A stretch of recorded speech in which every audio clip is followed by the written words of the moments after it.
Welcome to our community meeting for the purchase agreement of Healdsburg District Hospital. We're really proud and excited to be here presenting to all of you today. Jim and I are here on behalf of the entire board. Our board has been together for the last 4 years working tirelessly on this through all the trials and tribulations that's happening in healthcare. And we're really proud to bring it to this position with this partner and present to you today what we believe is a really wonderful thing for our community. So next slide.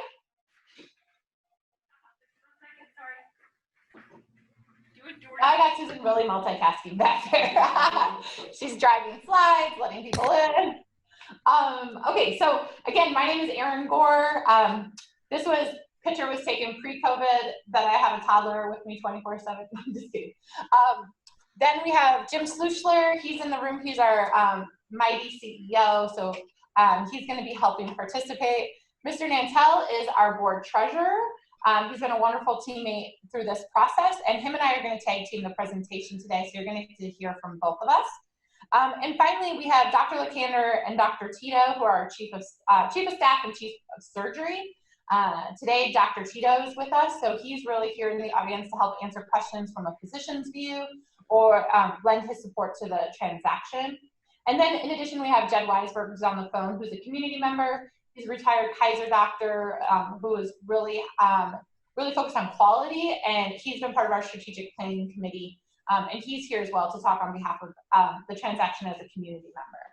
So with that, I'm going to go ahead and hand it over to Jim. I think a really great way to transition before we talk about the transaction is to give everyone on the phone a real good overview of the hospital, the district, and how we've gotten to where we're at today. So Jim, I know you're out there and ready. Take it away. Thanks, Erin. I appreciate it. Far and wide, Erin, your picture is the most attractive of those in that photo. Of course, look at who you were pictured with. Well, maybe it's just because I'm younger by like 30 years. So. Yeah, exactly. Just a couple of quick comments before I jump into the history. When I joined the hospital board 5 years ago, I brought with me a perspective that I had developed on the San Francisco Peninsula where I'd worked before. And that is that standalone independent hospitals just cannot survive today in the ever-changing healthcare world. It was clear to me early on that my fellow board members had reached that same conclusion before my arrival. And they had already begun to discuss as a group how they wanted to pursue looking for partners. So it should be no surprise that I think the #1 goal for the board has been to avoid the repeat of what happened to Palm Hospital in Sebastopol, and many other small rural hospitals, where closure of the Healdsburg District Hospital would leave the North County without an emergency room to meet the needs of the North County residents, the employees who come in the area to work, as well as the visitors. So up until the COVID-19, the good news was that the last few years we have strengthened the financial position of the hospital. So we fortunately have not been on the brink of bankruptcy like so many other similar sized hospitals. However, as Erin will explain a little later on, the clock is ticking on some of the major kinds of expenditures that we have to deal with. And so we need to be looking for a partner. And the board has not been comfortable with going out and asking the voters to triple our current parcel tax. So if we could go to the next slide, please. As the first 70 years of our experience as a hospital, we've been around now celebrating our 115th year of serving this community. And the first 70 years, we were pretty solid growth and pretty financially stable. However, if you look at the years, a 20-year period between 1975 and 1995, we had 3 ownership changes. The last one in that period, that in 1995, a giant Columbia hospital company had acquired our hospital. And 3 years later, if you'd go to the next slide, please. 3 years later, it became evident that Columbia Hospital Company had overextended itself. And they notified us in March of 1998 that they would have to close the hospital unless we could find a buyer to pick up the hospital within a 90-day period of time. Now, Dr. Dan Rose, who was a retired physician in Healdsburg and was pretty close to retirement in those days, he was bound and determined to find a way to prevent the hospital from closing. And he and others in the community worked in a very brief period of time to raise $500,000. And in October of 1998, with the help of a tax-exempt bond capability from the town of Healdsburg, we were able to secure the hospital. The new hospital, which was called Nuestro, began to struggle, though, in terms of its focus in this rapidly changing environment. And by July of 2000, the CEO needed to announce to the board and the community that we were going to finish that year with a $2 million negative fall, a gap in our finances. And Nuestro quickly tried to take some drastic measures to close the maternity ward, to intensive care unit, all kinds of things. But it was clear that was not going to work. And so in the spring of 2001, they announced that a break or make it strategy, which was a plan to form a public hospital district and to ask the voters to help provide a subsidy to keep the hospital surviving on an ongoing basis. So in November, the news district was approved by an 80% vote of the voters. And in 2002, right 3 months after that vote, the San Mateo County Board of Supervisors appointed a 5-member district board. And the district quickly proceeded to borrow $2.5 million to buy out the hospital from Nuestro through an eminent domain process. Early in 2003, just a couple years again, the hospital was teetering on the brink of bankruptcy once again.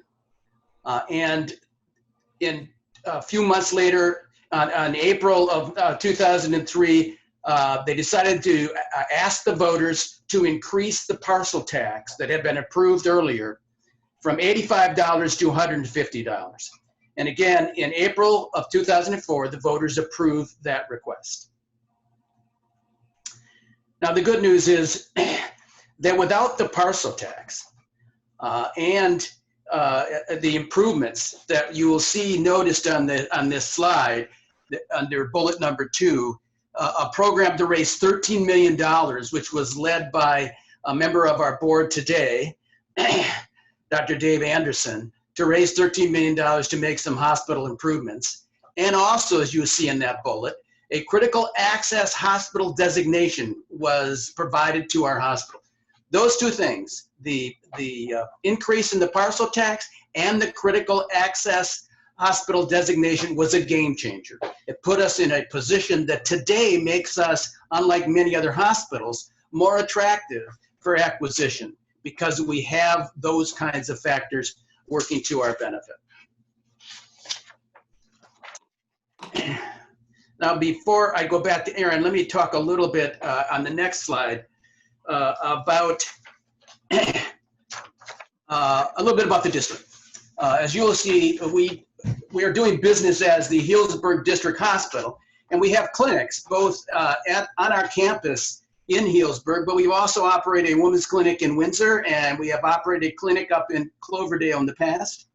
The district that was formed back in 2001 comprises the cities of Windsor, Healdsburg, Geyserville, and Cloverdale, and of course the unincorporated surrounding areas near those communities. We have a 5-member elected board, and as I indicated now twice, our voters have strongly supported an increase to provide the subsidy to maintain a financially feasible hospital. We currently serve 10,000 patients a year, and we have developed partnerships with the California Pacific Medical Center, which provides our Kozol Strike Institute with a suite of experts to quickly diagnose and treat patients. We have a relationship with UC Davis for pediatric telephone medicine support, and a connection with UCSF, University of California, San Francisco, for lab testing. And then finally, we have enjoyed a relationship with Santa Rosa Memorial Hospital to help in sharing local resources. And I would suspect they often think they give us more than we give them. They've got a few more resources. So we've enjoyed those partnerships. And with that, I'd like to now turn it back to Erin. Thanks, Jim. You do such a good job on the history. Every time I hear you give it, I learn a little bit more about the hospital and who was involved with what. So thank you. Susan, you want to go to the next slide? Okay, so as you all heard, the struggle to keep rural critical access hospitals open is real. And the unfortunate thing is it's only becoming more and more real. So we're in this circular economy, if you will, or the circular struggle to survive, I think is a better way to phrase it, around all the different challenges that we're facing as a standalone critical access rural hospital. In short, Forbes quoted 1 in 4 rural hospitals are at the risk of closing. 2019 saw the most rural hospitals close in the last 20 years. 2020 and 2021 are projected to be exponentially more given the impact of COVID. So in our landscape at the national healthcare level, but also close to home, the real things that are driving this are changing laws. We're the primary Medicare and Medi-Cal provider here in North Sonoma County. So every time there's a law change at the federal level, the policymakers who make those laws directly impact our performance, our ability to collect, what we're paid for, etc. There's also unfunded government mandates, such as the seismic retrofit. So out of Sacramento, when they make health mandates or health laws, how that financially impacts us and what that means of how much capital we need to put up to meet those requirements is a major challenge, and only getting more and more laws, more and more unfunded mandates, and larger quantities of capital. There's also the rise in natural disasters, as we all know far too well and far too close to home. The exponential rate of innovation and technology change, as you all know, technology is only increasing in the rate of innovation. And so in healthcare, that's especially important because we need to keep up with this technology, and all this technology is very capital intensive. Finally, we're all at a national level experiencing reduced payer contracts and negative profit margins. So all of this shows you how one relates to the next, which relates to the next, which relates to the next, which comes back to the first.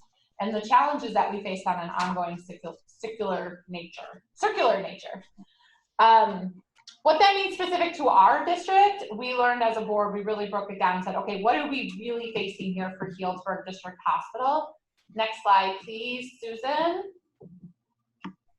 And we put this into actual quantitative terms to understand. So when we look at the long-term financial viability of Healdsburg District Hospital and clinics, this is what we're faced with over the next 10 years. We expect reduced payer contracts of $5 to $10 million, meaning we will earn $5 to $10 million less than we make today due to reduced payer contracts. We have a debt service that we need to manage of $10 million for past debt liability. We know that we are required to do $10 to $20 million of capital projects and equipment required by those changing laws that we talked about. We also know we need a new IT system for health medical records that's in the range of $15 to $25 million to be able to comply with the regulations, the laws, and the payer requirements. And then finally, we talked about those unfunded government mandates. The biggest one and the biggest elephant in the room that every rural hospital is facing is the seismic retrofit. So the government came out and said a law that all hospitals have to be retrofitted for seismic by 2030. That's 10 years away. And that's going to cost us an estimate of $20 to $50 million. You might say, oh my God, that is such a wide range. The reason for that is because this is a very old building, and the architects really don't know until they get into it to say exactly what that cost is going to be. And this doesn't include any of the delayed services, any space we have to rent, places we have to move patients to, any lack of services we can't do because of the retrofit, et cetera, et cetera. This is just the architecture and the building piece of it itself. So when you add those all up, basically, the board for the district needs to come up with $60 to $115 million to ensure the continuation of the hospital within the next 10 years. This does not include, unfortunately, any impact of COVID-19 to our district. As Jim alluded to, we were in a really strong position coming into this global pandemic even considering the wildfire evacuations and all the turmoil we've gone through over the last 3 years. It's a really big testament to our staff, to our physicians, to our leadership here with our executives, and we're really proud to where the organization got, but this capital has always been there.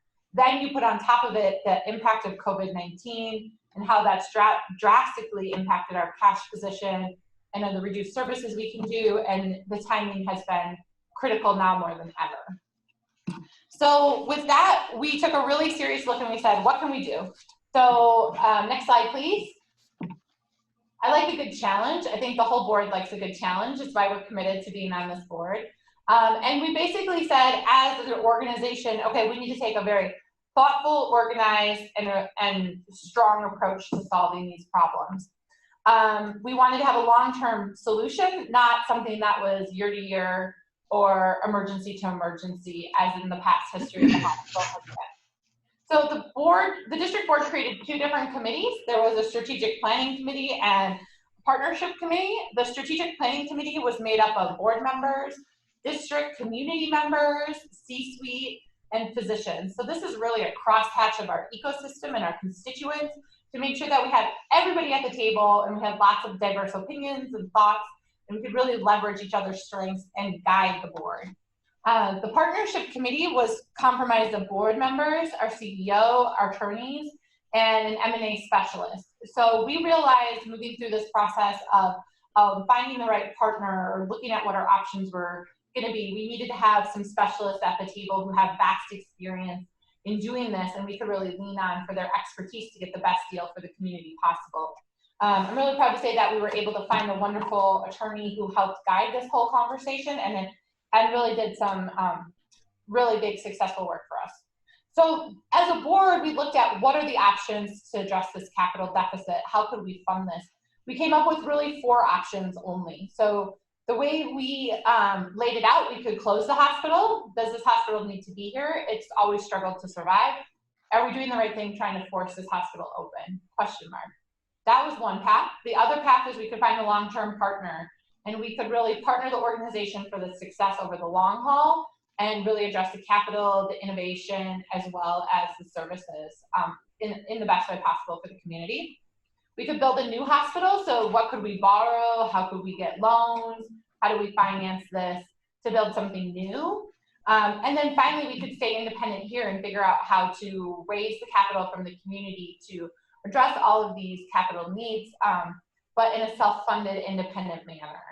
So those were the 4 options we looked at. We did a lot of discussion, prioritizing, decision-making.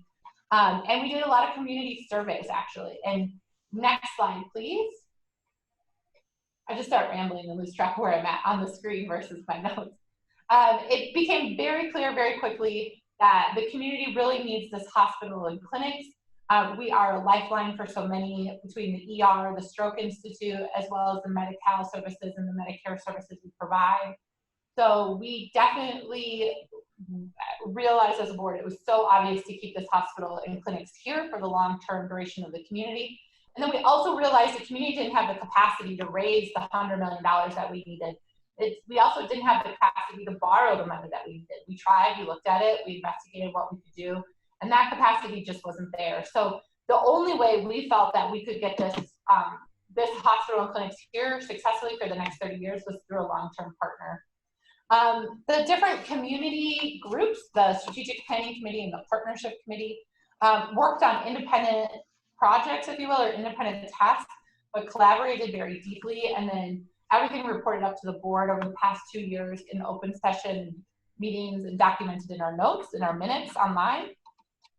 The Strategic Planning Committee really looked at the community needs assessment, community surveys, physician landscaping, made recommendations on long-term potential partners, and served as an advisor to the Partnership Committee throughout the negotiations. The Partnership Committee finalized the requirements of a long-term partner. So what does this partner need to have? How do we start to rank the partners? They had exploratory conversations with a long list of potential people we could partner with, including UCSF, Adventist, JPA, meaning coming together with other rural hospitals, Sutter, Kaiser, Providence, St. Joseph's Health, Petaluma, Sonoma, etc. The Partnership Committee hired the M&A attorney that we talked about, and led the negotiations once we realized very clearly who our partner was going to be or who we wanted our partner to be. And then the partnership committee really got this transaction to the finish line. What we realized for the community, just to give you an idea of how we thought about this, is our partner needed to have really 3 critical criteria. They needed to have the capital to invest to ensure that this hospital and clinics could operate over the next 30 years.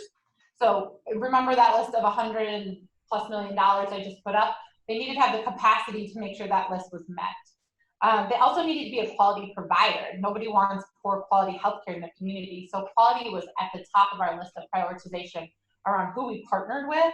And then they needed to have a commitment to this community. We're all volunteers on this district board because we're so passionate about health in our community and having the best community possible. And we wanted a partner who had that same value and vision towards what our district could be. So it was very obvious through our initial conversations and then over the years that the best partner we had was Providence St. Joseph's Health. We're really aligned in the mission and vision of their organization and how it aligns to our organization, their commitment to the community, their commitment to quality, and their capacity to ensure that our hospital is here for the longevity. I'm going to turn it back over to Jim, and he's going to talk you through a little bit about the history with Providence St. Joseph's Health, and then we go into the agreement specifics itself. So with that, Jim. Thanks, Erin. I noticed in the chat room that Elise has confirmed that Ramona Faith, who is also on the Petaluma Healthcare District Board, has joined us as well. So I want to acknowledge her presence. If we can go to the next slide, please, Susan. And so as you can see, and as Erin has indicated, you know, we have been in conversation with Providence St. Joe's for a number of years now. We started out with kind of exploring some short-term partnership relationships, as I indicated earlier. We then updated an MOU, Memorandum of Understanding, to explore a longer-term partnership, which focused a lot primarily in those years on a lease focus. As we moved into the year 2020, we began to realize that, as Erin indicated, a key component for a partner was someone who had the capital to help us rebuild our hospital. We are not as fortunate as Petaluma is to have a new hospital that meets the seismic standards. And so we needed a partner that would be able to do that. And we learned in the last year that it's hard to find a partner who wants to come in on a lease arrangement to make that kind of investment if they don't have an ownership interest. And so we began in the last 6 months to focus more on the possibility of an ownership relationship. And if we can now go to the next slide, please. And so, as many of you know, in July, just a little over 2 weeks ago, the board of directors approved a purchase agreement to sell the Healdsburg District Hospital and our assets at a fair market value to NorCal Health Connect. Now, they are a secular affiliate of Providence St. Joe's Health. That allows us to avoid some of the issues that are associated with the Catholic edicts that apply to St. Joe's Hospital, but would not apply to ourselves, and I don't think they would apply to Petaluma as well. The NorCal Health Connect is a limited liability corporation. They will have its own board of directors. There will be a community board for the Healdsburg District Hospital to ensure a local representation on the operation of the hospital.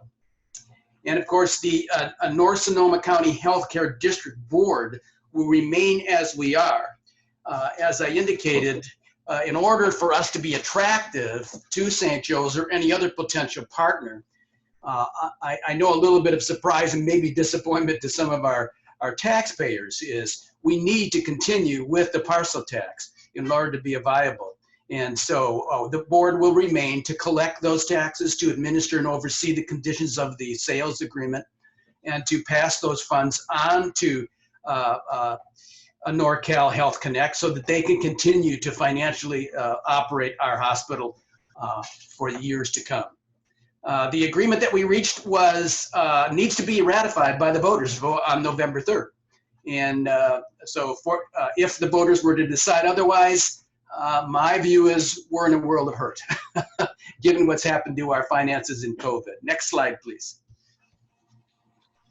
So let me just go through these one by one. Some of them are obvious, but this agreement, the key points of it is that it guarantees the hospital will remain as a critical access hospital with an emergency room for at least 30 years. Now you'll notice a little footnote there. It has to be, it'll be 20 years if the federal government eliminates the access hospital financing, that critical access classification for our hospital. That allows our partner, St. Joe's, to be able to collect, as we do today, a little higher reimbursement dollar from Medicare and those kinds of funding, which 60% of our patients use. And so it's, if that were to change, we would continue to have a hospital for at least 20 years. God forbid that that changes on us. If it does not, we will have a hospital operated for another 30 years, which is fantastic news and what was so important to us as a board. It maintains it with no increase in taxes, but of course, as I said, we'll continue the current $150 parcel tax, which is essential. We will continue with community benefit and charity care. In terms of our existing employees, they will be guaranteed 6 months worth of employment at the current salary and a year's worth of employment, but their salaries may be adjusted to go in line with what St. Joe's will be providing for their employees. It also creates an expanded access to primary and specialty care services. I skipped the important one. It allows that major capital investment, which is the seismic upgrading.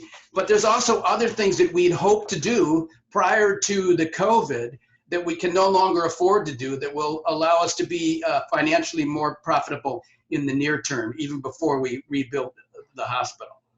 And finally, of course, it preserves local representation on the hospital's governing board and the new community board. Next slide, please. The important thing, which was key to me in my experience when I was a city manager in Burlingame, when Sutter took over the Peninsula Hospital, many of the services that were provided at Peninsula Hospital in Burlingame were discontinued by Sutter. And what's wonderful about this agreement is St. Joe's is continuing to commit to provide this broad array of services that we currently have available to our community out of the Healdsburg Hospital. And so you can see the long list of the services that have been identified in these discussions to be continued. With that, Erin, I think I'll turn it back to you to talk about the next steps. Okay, great. Susan, next slide. All right. My mistake. You can cover that though, Erin. Okay, perfect. So lastly, you know, we as a board are community volunteers, so we can do what we think is best for the organization and work with executives around us and work with attorneys around us to do it. But ultimately, we really needed the support of the physicians and the staff to make sure that they were on board and believed in this partnership and supported our decision making. And what I'm really proud to say is Dr. Lakander, our chief of staff, he's been working intimately with us as a board through this entire decision-making process. Dr. Tito, our chief of surgery, he has as well as, you know, a lot of our staff like Heidi, she's an incredible RN within our hospital. And it's really powerful and I think a testament to the relationship and the transaction that our medical community supports the transaction, that our physicians really see the value that this can bring to both their quality of practice and to the overall organization, and that our staff is excited about the transaction as well. So we put a couple quotes up here just to give you an overview as to the community, that you know that we have worked really closely with our physicians and our staff, and that they're very supportive of this, this measure moving forward. So with that, the next steps, next slide, please. So we have to go through this public approval process. As Jim mentioned, we need the voters to ratify the decision. So we need to ratify the agreement.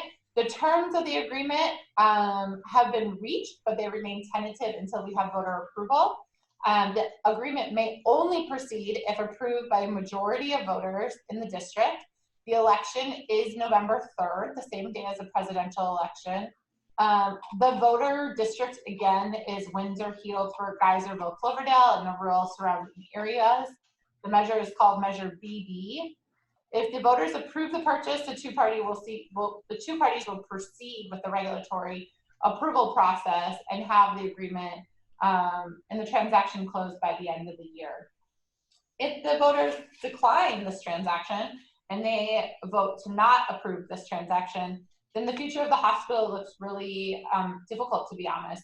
We're not sure as a board how we can fund these improvements.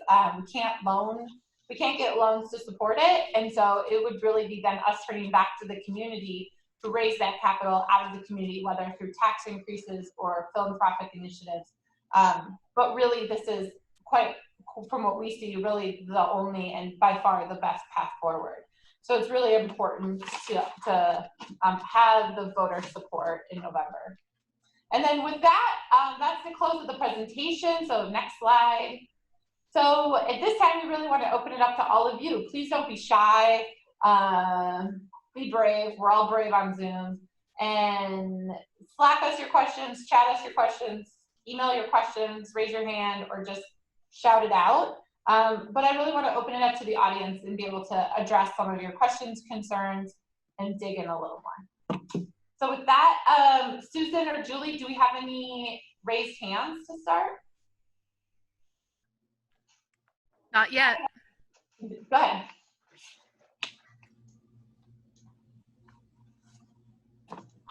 Susan, do we have any raised hands?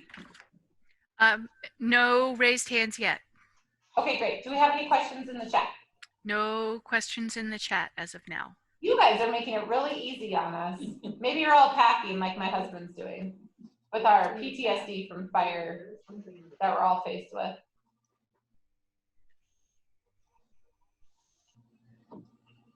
Aaron, just a FYI that nobody has their cameras on other than you and I, so it's going to have to come through the chat, I think. Okay, great. I see a question in the chat. Yes. Go ahead, you want to read it out? I can't read it. Even though I have my glasses on, I'm still too far. So the question is, will the hospital have to change its name? Oh, that's a good question. The hospital will most likely change its name, as far as I understand, to Healdsburg Hospital.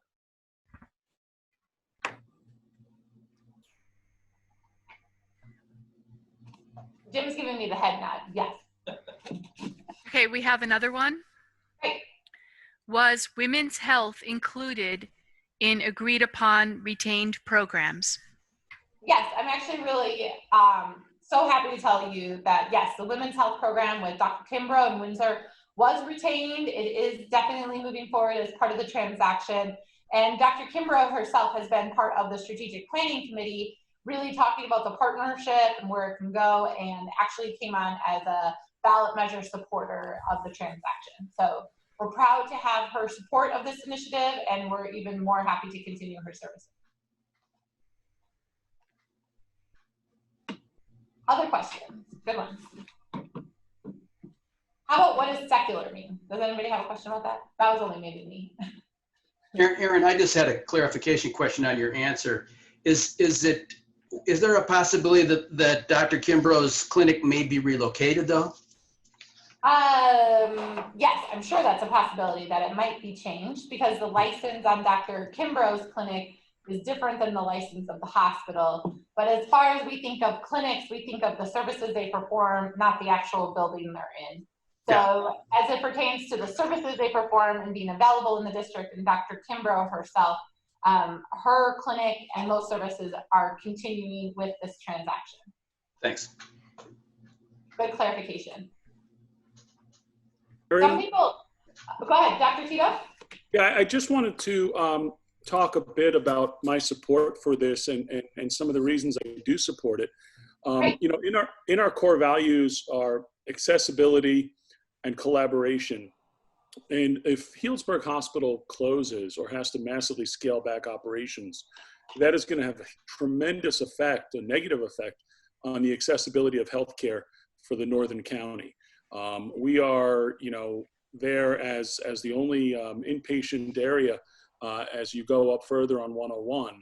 It's easy, or not quite easy, but a lot easier for someone in Healdsburg or Windsor to go down 101. But a lot of the folks in the North County, we are their primary option.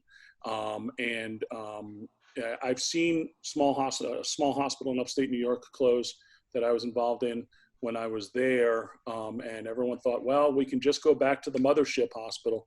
It's really, you know, at 2 a.m, a 30-minute extra drive is pretty tough when you have someone sick in the car. So that's one thing, but the other is collaboration. And what I'm looking forward to, that's been a bit of a frustration for mine, to be honest, is when I have a complex patient that I know needs really, you know, a higher level of care than we can provide at Healdsburg. And let's not kid ourselves. We're not the hospital of Dr. House MD or, you know, Chicago Hope or something like that. We do provide excellent care, but there are patients who require a higher level of care, who require technologies we're not able to do. It's been very, very tough to get those patients good care consistently at any of the local institutions or even down in San Francisco. There's usually multiple phone calls. It's usually a 6 or 12-hour process to even get a transfer. I'm looking forward to a deeper collaboration with folks that have, honestly, you know, a little more pockets on their bat belt to help the patient. So those are some of my reasons for my support. Thanks, Dr. Tito. So well said. We love hearing from you, so appreciate it. We have another question in the chat room. Great, go ahead. How are you informing the public to get voter approval? So that's a great question. So as a district, we're a government body. We're limited in our capacity of what we can do for campaigning. So we're doing a series of community meetings like you have here. We're also, as board members, going out with our assigned physician, community member support, whoever that is, to go out into the community over the next few weeks to really advocate and educate. So we can't technically campaign for the measure. We can just provide education to the community. And then Providence St. Joseph's or NorCal Health Connect has engaged a local political consultant to run a campaign. So the campaign will begin in September and will run for September and October through the election, but there will be yard signs, door-to-door volunteering.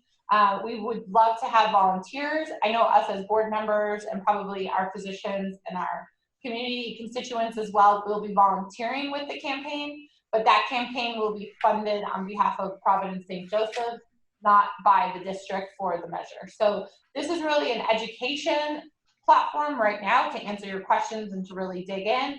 And then moving forward in September and October, we're community volunteers volunteering on behalf of the campaign to really get out the vote and support Measure BB. Aaron, if I can just piggyback on that, I did make a presentation 2 weeks ago to the Windsor Rotary Club, and I've also scheduled to make a presentation to the Windsor Town Council on the 16th of next month. And of course, I'm just providing the factual information. I am urging them to vote whichever way they want to, trying to get that out there. But I also wanted to speak to an issue that I've heard in Windsor before and just wanted to share it with this group. I've had questions in the past about, well, why do we in Windsor, now that Sutter Hospital is so close to us and Kaiser is so close to us now, why do we have to pay this $150 a year parcel tax? And as I pointed out to them in response to that is, of course, if we transfer all of the people that we serve in our Healdsburg emergency room and the people we serve out of our hospital, and we shift all those people to the other hospital, just think how much worse it's going to get. And I have been at Kaiser Hospital for emergency services, and people, I know that you, Aaron, have been to Sutter in the past, and you know how long you wait. So if we shift those services and impact the existing healthcare system, that's going to be an adverse impact on the community. But also, the city of Windsor, the last time I checked, and this data may be a year or two old now, but the last time I checked, we have served over 1,700 different individuals from Windsor who live in Windsor at our hospital in over a year's period of time. And that is more than the number of students who go to Windsor High School. That's more than the number of responses that the Windsor Fire District responds to in a year. And that's only $150 a year. You pay a whole lot more a year for those other services. So I think it's a good deal and an important service to keep and continue to have available to our community. Thanks, Jim. That's great. Any other questions out there?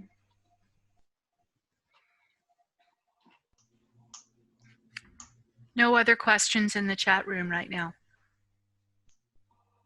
Okay, great. Maybe I'm going to call on Jed. Jed, you're a community member who's a retired physician, dipping your toe back in to strategic planning, looking at quality, really helping our district hospital as we think through how do we, really keep it open for the next 30 years. So I would love to hear, and I think it'd be great for the audience to hear a little bit about your perspective on why you support this and your decision-making process, and what you're looking forward to.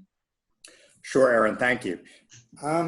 When I was at Kaiser Permanente, I was involved with our hospital system, which was a system of over 38 hospitals with thousands of beds and a very different scale of operation. And when I came here, I was very interested in how such a small hospital with a limited number of beds could afford the overhead involved with running a high quality hospital. And in talking to the former CEO and our current CEO, Jim, I'm very impressed with how the hospital has managed to maintain its high quality, all the relevant accreditations and certifications in the ER, particularly for stroke care, with such a limited amount of staff. And I think that another aspect of the collaboration that Dr. Tito mentioned would be in having that depth of being able to also rely on other hospitals in the future network for some of the administrative, regulatory, and accreditation kinds of concerns. And I'll just personalize the access issue that Dr. Tito raised. Even though I was a Kaiser Permanente physician and a very satisfied and happy Kaiser member for 30 years, moving to Healdsburg several years ago, I am very happy that there's a hospital 5 minutes away. Because as I mentioned last night, when you have a heart attack, the medical adage is time is muscle. And the quicker you get to high quality therapy in an emergency department after a heart attack, the more of your heart muscle you maintain. And the same is now known to be true for what you could call a brain attack, a stroke. The quicker you can get to appropriate stroke care, the more of your mental function and positive outcomes you can maintain. So even though I am very happy and confident in the care I could get if I got down to Kaiser Permanente Hospital in Santa Rosa, I still want that local facility for my and the other North County residents' care. Great, thanks, Jed. I appreciate always hearing from you. And thank you for your commitment as a volunteer on all the hours of strategic planning that you've done. Any other questions? Erin, can I just point out to those listeners that the ballot measure not asking them to approve the definitive terms of the agreement. It is asking them to authorize the board to go forward and negotiate those and approve those, so that they understand that although that is going to be available before the election, it's not available just yet. But that's not what we're asking them to approve at this time. We're asking them to authorize the board and the district to move forward in negotiating the specifics of the agreement. Yeah, exactly. And thanks, Jim, for clarifying. And just for everyone out there, there was a lot of discussion last night about the nuances of the words in the term sheet. And so the term sheet is comprehensive of the deal. The definitive documents contain a lot of words and legal speak, but the actual, major construct of the deal is in the term sheet. So what we as a board are asking, or what we're asking the voters to approve, is the term sheet. And the terms of the deal. Another question, Julie, from last night? What about the subacute unit skilled nursing? Okay, great. So one of the questions we had last night was that the individual who was asking the question felt like the subacute, what would happen with the subacute skilled nursing facility, and that the way the term sheet was written, it was not included in the scope of services the term sheet outlined. What we explained was that the subacute is indeed part of the transaction. It's a very critical part of the transaction. The subacute skilled nursing is the only one within the region here in Northern California, and it is always at capacity. We actually have the potential to expand the capacity of that unit, and it's a really important unit for our community, and even our larger community for that. subacute, our traditional patients have brain injuries and they're long-term patients of the hospital, and we're really close to usually the families of those patients. So in the way the term sheet is written as an acute hospital and 24-hour emergency room, that is inclusive of the clinics, inclusive of the subacute and skilled nursing, inclusive of all those services that were in the presentation a few slides ago that Jim went over. Any other questions from anybody out there? Maybe, Jed, do you want to talk about your presentation to the ACLU? Or I can talk about it for you, but not to put you on the spot. Sure. The Healthcare Board and the Strategic Planning Committee was very concerned about possible influence of what Jim referred to briefly, the Catholic bishops' prohibitions and restrictions around healthcare. As a physician, I have a sense of what is good medical practice, and I fully support women's reproductive rights and belong to a number of organizations to support those. And initially, I didn't think that the community could or would get behind the 96 pages of the ethical and religious directives. And I was very, very happy to see that the secular affiliate of Providence St. Joseph's Health was able to limit those to terms that would be acceptable to a community like ours, which called out only 3 specific areas of healthcare that would be off limits for this new organization. And those specific areas were services that weren't provided at our Healdsburg Hospital or clinics right now. So it really would have no material impact. And to be specific, the 3 restrictions were on elective abortion, that is termination of pregnancy, destruction of an embryo, which is involved with IVF care, and a physician-assisted suicide, which is a very specific legislative program that was passed by our state for which physicians need to be certified. And most of those kinds of situations and suicides, physician-assisted suicides, take place at home and don't take place in a hospital to begin with. So I am personally very comfortable with living under that limited set of restrictions, which is what I told the ACLU, which has weighed in its efforts to preserve individual rights, including women's reproductive health. So I have made presentations to the local Sonoma County Board. The BAT Board has informed the Northern California Board of the ACLU, and we have not heard further concerns aired to date. Thanks, Jed. It was really important to the board that we had the ACLU support, and that the true intention of the transaction and the services that were going to be able to be provided were really clear to the community. We didn't want this perception that it was a Catholic organization and therefore all of the ERDs were in play. So Jed's been a fantastic advocate for strategic planning in this organization, as well as I think the board's done a great job keeping the members of the ACLU in the conversations and updating them throughout the entire strategic planning process. So there was no surprises in the transaction, and no surprises with our partner at the end of the day. So I'm really proud of that work together that we collectively did. Any other questions? I'm looking in the chat. Okay, so what I'm going to do to wrap it up, so we can, I don't think you want me to stand up here and talk. There's fires going on. There's the DNC, which should be much more entertaining. We'll wrap up our community meeting. We will have another one of these tomorrow. So if you were shy and you didn't get your questions asked, please feel free to email them to Susan. Again, sschmid at we gotta find her email because I can never remember it. On the screen. sschmid@nschd.org. Please feel free to email her any questions and we'll be sure to respond to them. Also, you're welcome to dial in tomorrow night. It will be just as enlightening of a presentation with the same slides. And we're happy to dig in again if something hits you in the middle of the night at 2 a.m. that you want to ask. And with that, I just really thank you for your support of the district. Yeah, Susan? Just wanted to mention there's 2 comments in the chat room. Okay, One that says, thank you so much for all the hard work.